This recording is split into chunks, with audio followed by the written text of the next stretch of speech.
በስመ አብ ወወልድ ወመንፈስ ቅዱስ አሃዱ አምላክ። የተከበራችሁ የተዋህዶ ቻናል ቤተሰቦች እንደምን ሰነበታችሁ? እንደምንስ ቆያችሁ? አሜን። እኔ ልዑል እግዚአብሔር የተመሰገነ ይሁን ደህና ነኝ። ዛሬ ደግሞ ይዤላችሁ የማቀርብላችሁ የመጣሁት ላቀርብላችሁ ያዘጋጀሁት ዐቢይ ጾም በሚለው መቼ ይገባልስ፣ ለምንስ እንጾማለን፣ ማንስ ነው የጾመው የሚለውን ይሆናል። እሺ እንቀጥል።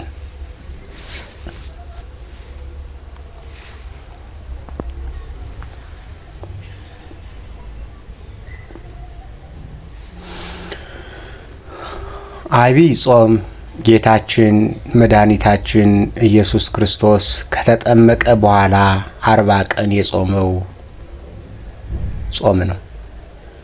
ይሄ ዐቢይ ጾም የምንለው ራሱ ጌታችን መድኃኒታችን ኢየሱስ ክርስቶስ ከተጠመቀ በኋላ የጾመው ጾም ቀን ነው። ምን ያህል ነው የጾመው? 40 ቀን ነው እና ከተጠመቀ በኋላ 40 ቀን የጾመው እኛም እንድንጾማቸው በቤተ ክርስቲያናችን ከታዘዝናቸው 7ቱ የአዋጅ አጽዋማት አንዱ ነው። 7ቱ የአዋጅ ጾም ይባላሉ አሉ። ከነዛ ውስጥ አንዱ የዐቢይ ጾም ነው። ስለዚህ በቤተ ክርስቲያን እንድንጾማቸው ከታዘዙት ታላቅ ከሆነው ጾም አንዱ ዐቢይ ጾም ነው ማለት ነው።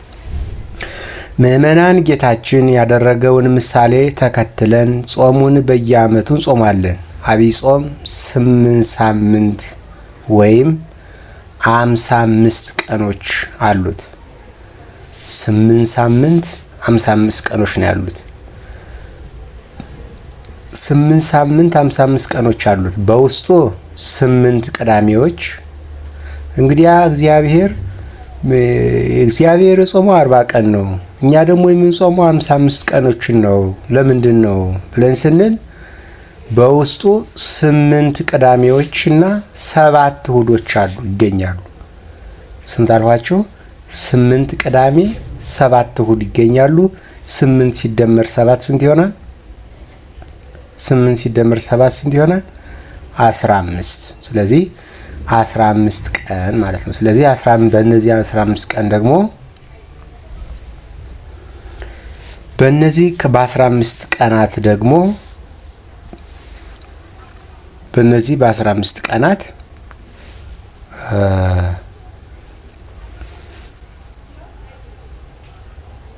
በእነዚህ በ15 ቀናት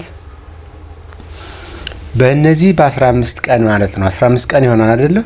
ስለዚህ 55 ቀን ነው የምንጾመው። 55 ሲቀነስ 15 ስንት ይሆናል? 40 ማለት ነው። ስለዚህ 40 ቀን የሆነ እንደዚህ ሆኖ ነው። በእነዚህ ቀናት ቅዳሜና እሁድ በእነዚህ በ15ቱ ቀናት ደግሞ ከጥሉላት እንጂ ከእህል ውሃ ጥሉላት የሆኑ ግድፍት የሆኑ ምግቦችን ነው መብላት የማንችለው እንጂ ሌሎችን መመገብ ስለምንችል ከእህል ውሃ ስለማይጾሙ እህል ምግብ ነገር ይሄ ግድፍት ያልሆኑ ምግቦችን ስለምንበላባቸው በእነዚህ ቀናት ስንቀንሰው 40 ቀን ይሆናል ማለት ነው። እና እነዚህን ቀናት ከጥሉላት እንጂ ጥሉላት ማለት ግድፍት ያልሆኑ ምግቦችን ለማለት ነው። ከእህል ውሃ ስለማይጦሙ የጾሙ ወራት 40 ቀን ብቻ ይሆናል። ይሄ 40 ቀን የሆነበት ከዚህ አንጻር ነው። ጾሙ በተለያየ ስሞች ይጠራል። ብዙ ስሞች አሉት። ይህ ጾም 6 ስሞች አሉት። እነዚህን 6 ስሞችንም ደግሞ አንድ ባንድ እናያለን ማለት ነው።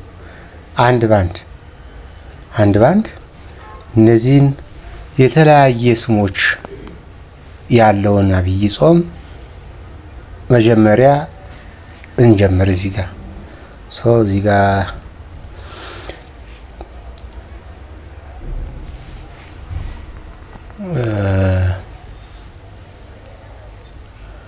እንዲታያችሁ ብዬ ነው እንደዚህ ማድርገው በደንብ እንዲገባችሁ የት ጋር እንደማነብ እንድታውቁት ብዬ ነው። የመጀመሪያው አንደኛ ጌታችን መድኃኒታችን ኢየሱስ ክርስቶስ ከተጠመቀ በኋላ የጾመው በመሆኑ እንዲሁም ጌታችን አምላካችን መድኃኒታችን ኢየሱስ ክርስቶስ ከተጠመቀ በኋላ የጾመው በመሆኑ እንዲሁም አብይ እግዚአብሔር ወአብይ ኃይሉ አብይ እግዚአብሔር ማለት እግዚአብሔር ታላቅ ነው ማለት ነው። ወአብይ ኃይሉ ማለት ኃይሉም ታላቅ ነው ነው። ይሄን የትኛው መዝሙር ላይ የምናገኘው? መዝሙር 47 ከቁጥር 1። እንዲሁም ደግሞ ምን ይላል? መዝሙር 146 ከቁጥር 5 ላይ አብይ እግዚአብሔር ወብዙ አኮቴቱ። አብይ እግዚአብሔር ማለት እግዚአብሔር ታላቅ ነው። ወብዙ አኮቴቱ ምስጋናው ብዙ ነው። እግዚአብሔር ታላቅ ነው፣ ምስጋናውም ብዙ ነው ማለት ነው። ስለዚህ በእንደዚህ የተባለ ጌታችን የጾመው ጾም ስለሆነ አብይ ጾም ይባላል። አንደኛ በዚህ ምክንያት አብይ ጾም ተባለ። ለምን አብይ ጾም ተባለ?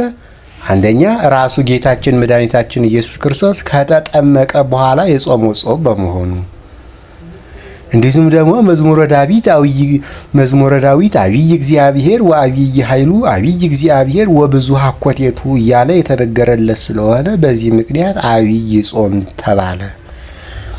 ሁለተኛ ስሙ ደግሞ ምን ይባላል?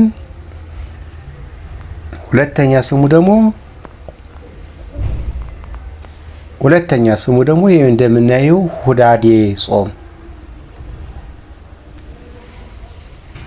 የሁዳዴ ጾም ሁለተኛው ሁዳዴ ጾም ይባላል። ይህም የመንግስት እርሻ ወይም ማንኛውም የህዝብ ብዛት ያለበት ስራ ሁዳድ የሚባለው የመንግስት እርሻ ወይም ማንኛውም የህዝብ ብዛት ያለበት ስራ ሁዳድ ስለሚባል ነው። አብይ ጾምም ከአጽዋማት ሁሉ ብዙ የህዝብ ብዛት የሚሰራበት ስራ ነው ሁዳድ የሚባል። ስለዚህ አብይ ጾም ደግሞ የሁዳድ ጾም የተባለበት ምክንያት ለምንድን ነው? አብይ ጾምም ከአጽዋማት ሁሉ ብዙ ቀናት ስለሚጾምና ኃያሉ አምላካችን ስለጾመው ሁዳዴ ጾም ተብሎ ይጠራል። ሁዳዴ ጾም ተብሎ ይጠራል። ከአብይ ጾም ሌላ ስሙ ሁዳዴ ጾም ተብሎ ይጠራል። ለምን? አብይ ጾም ከአጽዋማት ሁሉ ብዙ ቀናት ስለሚጾምና ራሱ አምላካችን ጌታችን መድኃኒታችን ኢየሱስ ክርስቶስ ስለጾመው ትንቢተ አሞጽ ምዕራፍ 7 ከቁጥር 1 ማንበብ ይቻላል ማለት ነው። ሁለተኛው ደግሞ ምን ይባላል? በዓተ ጾም የጾም መግቢያ፣ ጾሙም ጀምሮበት መግቢያ ስለሆነ የጾም መግቢያ ወይም መባቻ ማለት ስለሆነ በዓተ ጾም ይባላል። አራተኛ ጾመ አርባዓ ይባላል። ጾመ አርባዓ ወይም ጾመ አርባዓ ሌላኛው ስሙ ማለት ነው። ይህም ጌታችን መድኃኒታችን ኢየሱስ ክርስቶስ የጾመው 40 ቀን ስለሆነ እግዚአብሔር አምላካችን መድኃኒታችን ኢየሱስ ክርስቶስ የጾመው 40 ቀን ስለሆነ ማቴዎስ 4 ከቁጥር 1 ማንበብ ይቻላል። ጾመ 40 ይባላል። ለምን? ጌታችን አምላካችን መድኃኒታችን ኢየሱስ 40 ቀን ስለጾመው ማለት ነው። በዚህ ምክንያት ጾመ 40 ይባላል። የማቴዎስ ወንጌል ምዕራፍ 4 ከቁጥር 2 እንየው እስኪ። የማቴዎስ ወንጌል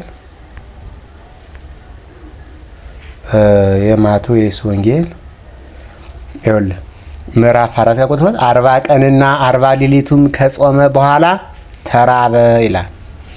ስለዚህ ጌታችን አምላካችን ኢየሱስ ክርስቶስ 40 ቀን ስለጾመው ጾመ 40 ይባላል። አምስተኛው ጾመ ኢየሱስ ይባላል። አምስተኛው ጾም ጾመ ኢየሱስ ይባላል።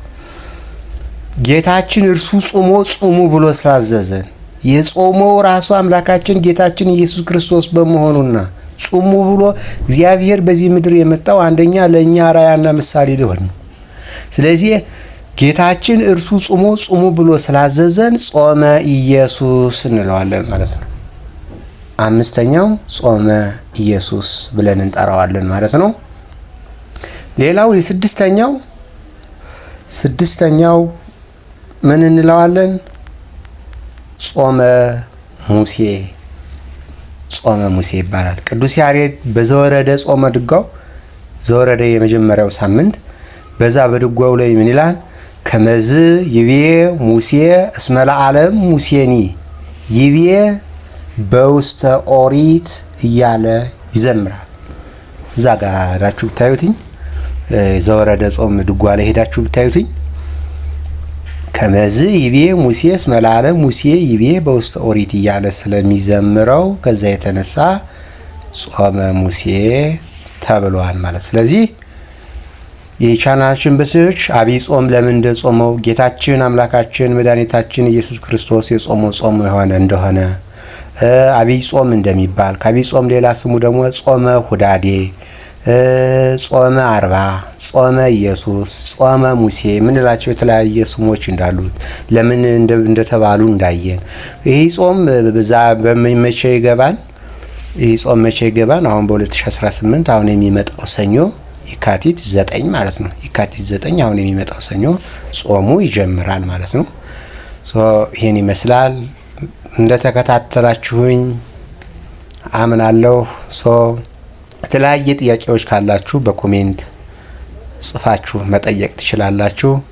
ቀጣይ ደግሞ በዘወረደ ከስሙ ተነስተን ጌታችን ምን ያደረገበት እንደሆነ ያንዳንዱን እናያለን። የመጀመሪያው የአብይ ጾም ስም ዘወረደ ስለሚባል ከዘወረደ አንስተን የሚሉትን እንወያያለን። ይሄን ፒፒቲ ማግኘት ከፈለጋችሁ ኮሜንት ላይ ጠይቁኝ፣ ልክ ቴሌግራም ቻናሌን እነግራችሁና እዛ ጋር የምታገኙት ይሆናል ማለት ነው። ወስብሐት ለእግዚአብሔር ወለወላዲቱ ድንግል ወለመስቀሉ ክቡር። ይቆየን።